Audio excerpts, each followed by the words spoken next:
All right, chat. We're going to look at this video right here. Look, I'm getting super hyped for Borderlands. And everything I am hearing right now is screaming to us that this is going to be a game we're going to lose our life to. Potentially. Now, let me just say, coming off the last Borderlands, it better be bringing it, man. Action-packed gunplay, an innumerable quantity of badass guns to loot, and some of the most crass humor in gaming, the Borderlands games have held a special place in my heart since way back in 2009. But it's also a series that practically invented the looter-shooter genre, then saw itself fall behind the curve as a renaissance of RPG-infused multiplayer shooters dominated the space. With Borderlands 4, the team at Gearbox seems eager to take some big swings in hope of reclaiming the throne of firearms and shell casings they themselves built. And whether it's the greatly improved shooting mechanics, an interesting revamp to RPG mechanics, an entirely fresh setting, a slew of new characters, or a more grounded tone in its story, the handful of hours I played left me fairly confident that I will find myself pulled back into this wonderfully weird world of psychopaths and extremely irritating robots. Okay. There's a whole heck of a lot of novel things Borderlands 4 tries, but the first thing that immediately jumped out at me was the focus on movement. I counted no fewer than 5 additional ways to keep your Vault Hunter in motion while hunting for treasure and blasting wild animals, including double jumping, gliding through the air, dashing from side to side, pulling yourself around with a grappling hook, and even swimming, which is especially great because dying every time one of my toes got wet was pretty annoying in the previous games. Each of these traversal options added an interesting dimension to navigating arenas while sniping mercenaries and lobbing explosives in the faces of the local fauna, and also went a long way to speeding up how quickly I could close distance between me and the baddies in my path. That was a welcome change, because I'd always found myself pretty frustrated by how slowly I move in old Borderlands entries. Here come the fireworks! If there's anything worrisome about all these extra ways to get around, it's that there are so many of them I often forgot to use them. Being able to double jump, glide, and grapple hook across a room all in the same motion honestly feels like too much power, at least in the hands of a rookie like me who only had a few hours to familiarize myself with it all. By IGN paid actors. Yami, we don't talk shit about Travis here. This is Travis with IGN, who does a fantastic job. This is also the same guy that gave Lightfall a 5 out of 10, and you fuckers literally flamed the shit out of him. Y'all remember that? Travis was the first one to come forward and literally say, Lightfall is ass. And for like, I don't know, 24 hours, everybody was just like, IGN, you don't know what the Travis, you suck. And then right after that, you know who came forward and said, you know what? Lightfall is in fact kind of ass. Well, it was Bife. Bife said it. And then all of you were like, oh, well, yeah, Lightfall has not really hit that good. It's not that good. Bife, you're right. Fuck you, Travis. By the end of the demo, though, I felt a lot better about my ability to keep myself in motion while bringing my arsenal to bear upon swarms of monsters. But it definitely feels like it'll take some getting used to.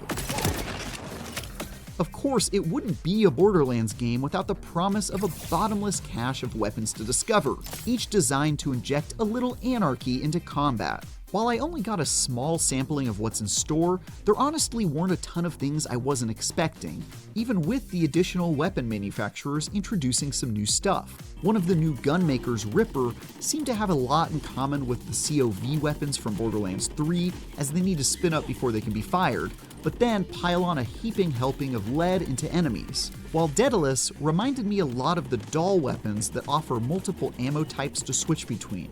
The only distinct new type I got to try out was called the Order, which have an alternate firing mode, like a pistol I found that could create gravity wells instead of shooting. Oh, okay, gravity well.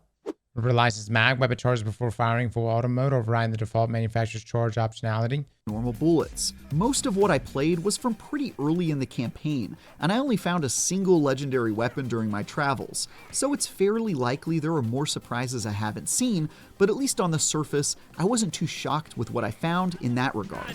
Make room for the boom! What seems significantly more distinct are the new build crafting options, Origin traits, including a healing item called a rep kit that can be used in addition to the usual pickups you find in chests and pick off the sorry corpses of your slain foes. These add an interesting dimension to defining your build, as you could just play it safe and equip the item that offers the most healing with the shortest cooldown. But bolder Vault Hunters might instead favor one that intentionally offers lesser healing benefits to instead grant some other effect every time the item is used. For example, I found one that caused a large explosion of cryo to explode around me whenever I used it, versus another that restored significantly more health and could be used twice before it needed to be cooled down. Depending on how risky you want to play it or the specific strategy behind your build, I could see this opening up a lot of doors for clever min-maxers to do some pretty fun stuff. Each Borderlands has a different roster of Vault Hunters to play, and this entry is no different. I got the chance to try out Vex, the magical siren whose main focus, at least with my setup, was in summoning NPC companions to help me fight off mobs. And Rafa, a soldier who had a bunch of high-tech gadgets to unload onto anyone stupid enough to get in his way, including some melee blades that made short work of anyone within arm's reach, or some shoulder-mounted cannons that automatically helped me lather folks in lead. It's always hard to tell just how awesome each of these bona fide badasses is going to be after just a few hours, but I was already very much heartened by the number of interesting options to pick from, and I already felt myself transforming into an armed-to-the-teeth instrument of death, even as low-leveled as I was. Also, some of the perks I saw on those trees looked downright spicy, like the ability to disconnect Rafa's shoulder-mounted turrets to convert them into a stationary battle station. So consider me pretty hyped to try out a late-game build. Another interesting change coming with Borderlands 4 is the new, clearly darker setting and story. Taking place on a new world called Kairos, the world has been dominated by an oppressive, immortal being known as the Timekeeper, who controls the population using cybernetic implants. But naturally, the actions of the Vault Keepers in recent Borderlands entries, which I won't spoil here, has ruined the perfect, unjust order on Kairos, throwing the place into chaos and opening the door for you and your friends to shoot everything in the face and score some sweet loot. The change in tone is pretty clear, and even though you've still got the usual cheeky characters, sexual innuendos, and over-the-top gore, there's also quite a bit of darkness and the beginnings of what seems to be a significantly more grounded story in play, which will... Let me just say this, and I've played the Borderlands games before. It's my understanding Borderlands 2 is the best, right? Borderlands 3 was the reason why I even played the other Borderlands games, was so that I could be prepared for Borderlands 3. What would we say about Borderlands 3 and its comedy? It was like disregard like the gameplay loop and anything else like that. Cheesy, almost like TikTok kind of you know what I mean? Like just not really organic, you know what I mean? Of course, there you go. It didn't feel like, I mean, all of us are getting older. It didn't seem like the game, like Borderlands 3, it seemed like they were maybe trying to go for maybe the younger generation or something, you know what I mean? Well, that's good to hear about Borderlands 4, because like, yeah, man, I think a darker tone would be nice. And you could still have comedy in that as well. But darker tone is, I'm all for it, man. Hopefully wash away some of the shallowness found in Borderlands 3, specifically where the antagonists are concerned. We'll see who's laughing when I unleash my secret weapon. It's also worth noting the intentional shift away from Pandora to... Was that fucking Callus? Specifically where the antagonists are concerned. We'll see who's laughing when I unleash my secret weapon.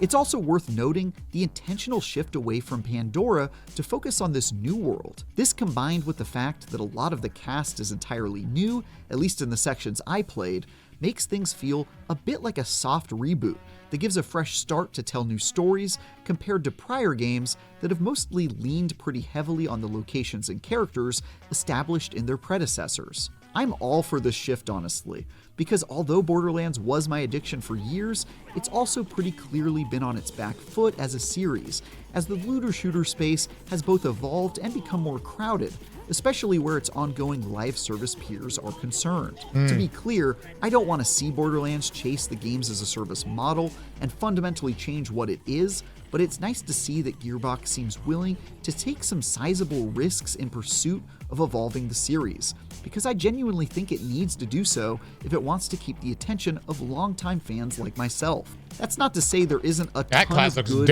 old-fashioned goodness inside Borderlands 4. Quite the opposite. I still spent fucking No Land Beyond right there. Look at that. Inside Borderlands 4. Quite the opposite. I still spent ludicrous amounts of time dabbing on loads of enemies who shouted expletives at me after running out of darkened spawn points, watched colorful loot explode out of enemies like fireworks, and ran dog-like enemies over with my vehicle, which is now very awesomely available to be summoned anywhere on the map rather than having to be picked up at a designated spawn point. Good. Thank God. There are also perilous vaults to be raided and massive badass bosses to take down in the name of loot, XP, and bragging rights, which I unfortunately can't show you today because of some unfortunate restrictions on what I'm allowed to showcase at this time. But I can say that the one boss I fought a number of times is perhaps the most mechanics-heavy and interesting enemy I've encountered in Borderlands. And if it's at all representative of the level of quality we can expect from Borderlands 4, then we're in for quite a treat. After several hours dipping my toes into what is sure to be a massive looter shooter, I'm much more optimistic about Borderlands 4's odds of recapturing my affections after years apart. Stay tuned in the coming days when I'm allowed to show off some later game footage and a boss fight that I took down a number of times in an effort to grind out some unique weapons. Old habits die hard, I guess. What questions do you have about Borderlands 4? We'll do a follow-up video soon based on the questions you leave in the comments below. And for more on the biggest upcoming games, check out our recent previews of The Outer Worlds 2 or Ninja Gaiden Ragebound. And for everything else, keep hunting for vaults with IGN. All right, good video, Travis. Thank you so much. Artistically, hold on. Let's just talk about like you guys watching gameplay of this. What are some of the distinct differences in the look of the game between this and the third one? Other than it looking, you know, a little more next gen, a little more polished. It looks the same. I don't know. This just looks better to me. I can't put my finger on what's different between 3 and 4. Maybe it is just because it's a newer game. You know what I mean? But this just looks better. Yeah, I don't know what it is. It just looks better to me. It could literally just be a UI thing, maybe. And then, of course, it just being a newer game. But I don't know. I feel like it's still got its same, like, cartoony, like, it's aesthetic. But it doesn't seem as... Maybe they dialed back the cartooniness, if that makes, like, the animation look more. So, some of you guys are saying that this one is more open world. Or some of you even said, like, it's true open world. Like, talk me through that. Because is it not just, like... Or when you say true open world, is it not just a really big zone? They said it's more open world, not true open world. Yeah. Like when y'all say like true open world, I feel like you can start from one end of the map, work your way to the other end, and hit all the content with that scope. So I'm like, that's like for like open sandbox games and whatnot. All previous Borderlands had areas with loading screens between. Borderlands 4 will have none of that. Gotcha. Loads the entire map. The map is typically huge, but it's not the whole game. Okay. So look, I played through Borderlands 3. I wasn't necessarily blown away with the story. I got, you know, pretty good loot. Let me just ask you guys, for my dedicated Borderlands players in here, like, so what is the flex in Borderlands? What is the thing that's like, hey, is it like, you know, you acquire really good gear and then you use that gear to take on like the hardest content, and then you're able to pump up that because essentially what it is, it's like, correct me if I'm wrong, it's like you put modifiers, you scale things up, and it's like I can tackle the toughest of the toughest, right? You can one-shot bosses, loot and boss skills, perfect loot. Okay. So one-shotting bosses, that's kind of its flex there. Is this Borderlands going to have like what is going to be the most coveted loot, or has that just not been disclosed yet? Like, what is going to be the most coveted loot in this Borderlands game? For instance, you see someone with that loot, it's like, oh shit, that guy fucks. Pretty sure legendaries confirmed, but pearls come down the line. What is pearls, guys? Talk to me like I know nothing about Borderlands. Can I be honest? I played Borderlands. We played the entire campaign. I don't know. My brain has lost it. It's gone. Fucking gone. You know what I'm coming from? It's like black rarity in Destiny. If we would have got black rarity. Gotcha. Okay. So can you get a full pro set? Like, could you be completely dripped out head to toe and all pro shit? You can. Okay, so that's what you would say is like the ultimate flex, right? You see somebody with that, you're like, bruh, this guy's done it. You need to play Borderlands 1 and 2. I've played Borderlands 1 and 2, guys. I'm telling you, my brain has just forgot. I will say I put way more time in 3. I did put more time in 3. I didn't play these games when they came out. I wish I did. Because I feel like I would have been able to make good comparisons for like Destiny, you know, because there's a lot of comparisons between Destiny and Borderlands. But 3 was the one that I actually spent most time in, and I just cannot remember hardly anything I did in 3. So is there like a monster hunter in this version of Borderlands or something like this? You're like fighting these damn big ass dinosaurs with a wild horn. Bosses, okay, gotcha. I didn't know if there's like something thematic, because this is supposed to be a new location, right? I didn't know if there's something thematic with the, I mean, it straight up looks like a dinosaur. All right, so let me just sit here and talk to you guys here. What is it that you're most excited for with this next Borderlands game? Like, what is the standout thing that you want to see this next Borderlands that you wanted to accomplish? In game, please, in game. Story and writing needs to hit. Crazy rare drops. All right, so we're going to be at Gearbox this weekend, and we'll have an opportunity to speak with some of the developers. Obviously, like, I'm very much a noob at this game, so I don't, you know what I mean?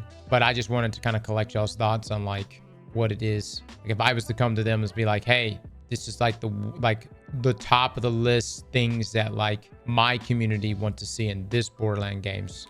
Story, in-game, build diversity, obviously solid gunplay.